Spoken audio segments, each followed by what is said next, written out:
আমরা এমন এক যুগে বাস করছি যেখানে প্রতি মুহূর্তে ন্যায় বিচারের জন্য মানুষের হাহাকার বাড়ছে।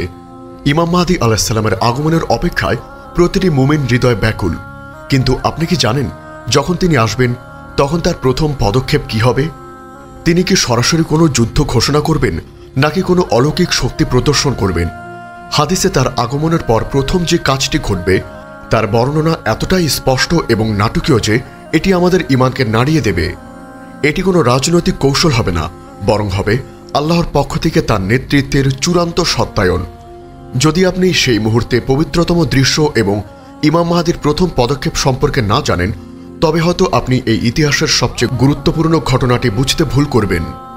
আজ আমরা ইসলামের সুমহান শিক্ষার আলোকে গভীরভাবে জানব ইমাম মাহদী আলাইহিস সালাম আসার পর প্রথম কাজ কি হবে, সেই রহস্যময় বায়াত কোথায় এবং কিভাবে সম্পন্ন হবে, এবং কেন তিনি প্রথমে তা প্রত্যাখ্যান করতে চাইবেন, সেই বিষয়ে বিস্তারিত আলোচনা করব।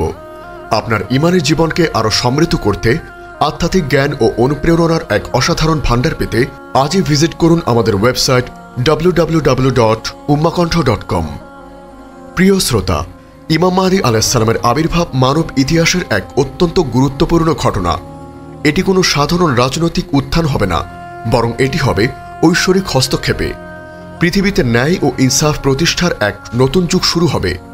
আমরা জানি তিনি এমন এক সময় আবির্ভূত হবেন যখন পৃথিবী জুলুম ও অবিচারে ছেয়ে যাবে। কিন্তু তার আগমনের প্রকৃতি, বিশেষ করে তার প্রথম কাজটি আমাদের বুঝতে সাহায্য করে যে তার নেতৃত্ব কতটা আল্লাহ মনোনীত হবে। ইমাম মাহদী আলাইহিস সালামের আগমনের পটভূমি। ইমাম মাহদী আলাইহিস সালামের প্রথম কাজের আলোচনা করার আগে তার আগমনের তাৎক্ষণিক পটভূমি জানা অত্যন্ত জরুরি। হাদিস অনুযায়ী তার আগমন এমন এক সময় হবে যখন এক খলিফা বা শাসকের মৃত্যু নিয়ে মুসলিম বিশ্বে চরম মতবিরোধ সৃষ্টি হবে। এই মতবিরোধ এতটাই তীব্র হবে যে এটি মুসলিম উম্মার ঐক্য ভেঙে দেবে। এই অস্থির পরিস্থিতিতে তিনি আবির্ভূত হবেন। হাদিসে বর্ণিত হয়েছে যে ইমাম মাহদী আলাইহিস সালাম নিজে কখনোই ক্ষমতা বা নেতৃত্বের প্রত্যাশী হবেন না। তিনি হবেন একজন অত্যন্ত ধার্মিক, বিনয়ী এবং নির্জনতা প্রিয় ব্যক্তি।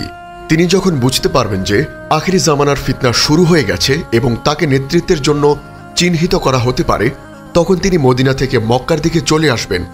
তিনি নিজেকে লুকিয়ে রাখার চেষ্টা করবেন, কারণ তিনি জানেন যে এই দায়িত্ব কতটা বিশাল এবং এর জন্য কত বড় পরীক্ষার সম্মুখীন হতে হবে। তার এই বিনয় এবং অনীহা তার চরিত্রের একটি মূল বৈশিষ্ট্য, যা তাকে অন্যান্য ভণ্ড দাবিদারদের থেকে স্পষ্টভাবে আলাদা করে।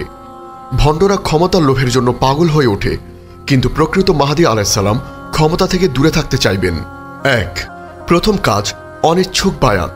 ইমাম মাহদী আলাইহিস সালামের আগমনের পর প্রথম ও প্রধান কাজটি হবে মক্কায় কাবা শরীফের কাছে রুকুন অর্থাৎ হাজরে আসওয়াদ সংলগ্ন কোণে এবং মাকামে ইব্রাহিমের মধ্যবর্তী স্থানে তার হাতে বায়াত বা শপথ গ্রহণ করা। ক. বায়াতের স্থান ও সময়। সালেম ইবনে আবদুল্লাহ আল আসলামি রাদিয়াল্লাহু থেকে বর্ণিত একটি হাদিসে রাসূল সাল্লাল্লাহু আলাইহি ওয়াসাল্লাম বলেছেন, এক খলিফার মৃত্যুর পর ব্যাপক মতবিরোধ সৃষ্টি হবে। তখন মদিনা থেকে এক লোক মক্কায় চলে আসবে। মক্কার লোকেরা তাকে খুঁজে বের করবে এবং তারা অর্থাৎ লোকজনরা তার অনিচ্ছা সত্ত্বেও রুকুন এবং মাকামে ইব্রাহিমের মধ্যবর্তী স্থানে তার হাতে বায়াত গ্রহণ করবে। সুনানে আবু দাউদ। এই বায়াত হবে অত্যন্ত তাৎপর্যপূর্ণ। 1. স্থানটির পবিত্রতা। কাবা শরীফের এই স্থানটি মুসলিমদের কাছে সবচেয়ে পবিত্র স্থানগুলোর মধ্যে অন্যতম। এই পবিত্র স্থানে বায়াত গ্রহণ করা তার নেতৃত্বের ঐশ্বরিক সত্যতা নিশ্চিত করবে। 2. অনিচ্ছাকৃত বায়াত। হাদিসে স্পষ্টভাবে বলা হয়েছে যে মাহদী আলাইহিস সালাম নিজে প্রথমে এই নেতৃত্ব গ্রহণ করতে চাইবেন না, কিন্তু মক্কার নেককার লোকেরা যারা তার ঐশ্বরিক চিহ্নগুলো চিনতে পারবে তারা তাকে খুঁজে বের করবে এবং জোর করে তার হাতে বায়াত নেবে। তার এই অনিচ্ছা প্রমাণ করে যে তার একমাত্র উদ্দেশ্য হবে আল্লাহর সন্তুষ্টি এবং ন্যায় প্রতিষ্ঠা করা, ব্যক্তিগত ক্ষমতা নয়। খ. বায়াতের তাৎক্ষণিক ফল। এই বায়াত গ্রহণের সাথে সাথেই ইমাম মাহদী আলাইহিস সালামের শাসনকার্য আনুষ্ঠানিকভাবে শুরু হবে। এটি হবে তার রাজত্বের প্রথম মাইলফলক।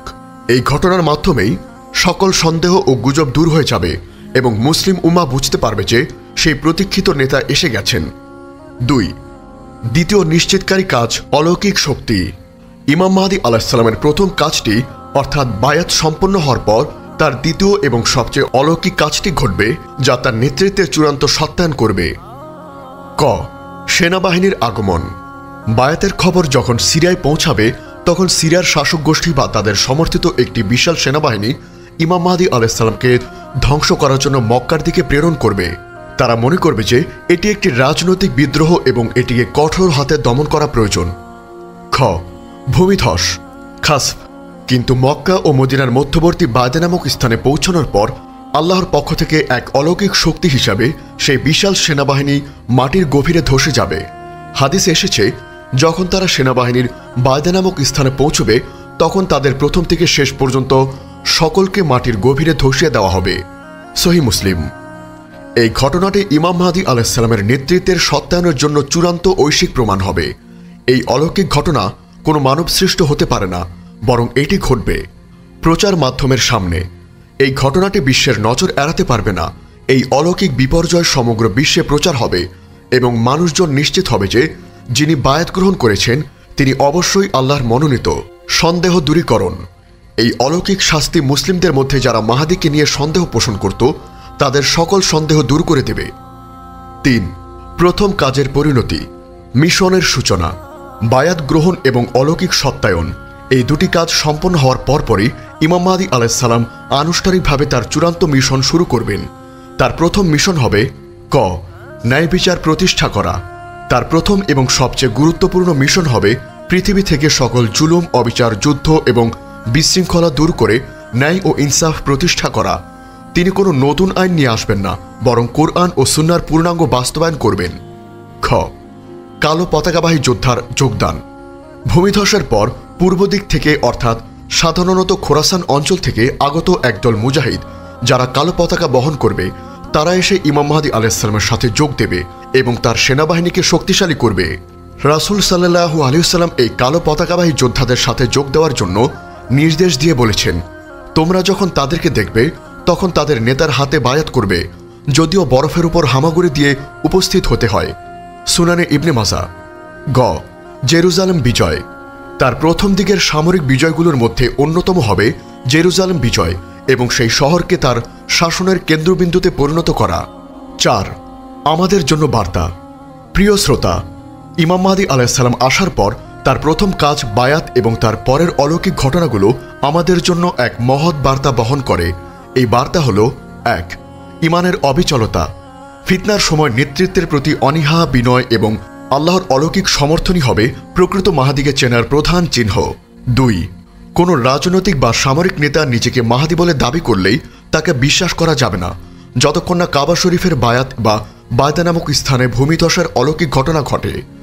এই জ্ঞান আমাদের রক্ষা করে, তাই আল্লাহর কাছে প্রার্থনা করি তিনি যেন আমাদেরকে ফিতনা থেকে রক্ষা করেন এবং ইমাম মাহদী আলাইহিসসালামের আগমনের জন্য যোগ্য মুমিন হিসেবে বিবেচিত হওয়ার তৌফিক দান করেন। আল্লাহুম্মা আমিন। আমাদের এই মহৎ বার্তা ছড়িয়ে দিতে অনুগ্রহ করে চ্যানেলটি সাবস্ক্রাইব করুন এবং বেল আইকনটি প্রেস করুন। আমাদের ফেসবুক পেজ ফলো করে উম্মাহ কণ্ঠ পরিবারের অংশ হন। ইসলামিক ব্লগ ও রিসোর্স পেতে আজই ভিজিট করুন আমাদের ওয়েবসাইট www.ummahkontho.com।